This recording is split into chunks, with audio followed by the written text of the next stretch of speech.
بسم الله الرحمن الرحیم حامد و مصلی. محترمینو، یو محترم رور دا پوښتنه کړې ده چې یو چا پیسې پیدا کړي دي، نو آیا دغه پیسې په مسجد کې مصرفولی سي او که یا په مسجد کې کار شروع دی چې په مسجد کې ولګوي؟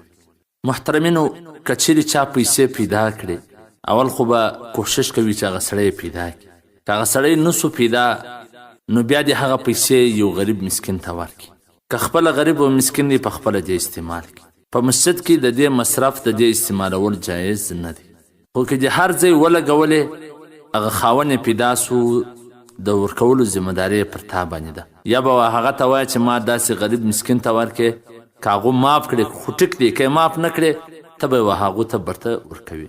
فتاوای دارالعلوم دیوبند مدلل و مکلل جلد نمبر 12 صفحه نمبر 209 په حواله سره د دور مختار علی همیشه رد محتار جلد نمبر 3 صفحه نمبر 422.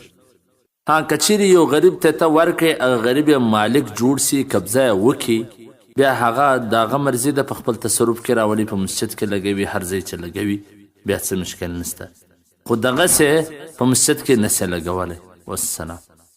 ستاسو د دیني پوښتنو ځوابونکی مولوي عبدالرحمن سمین صاحب.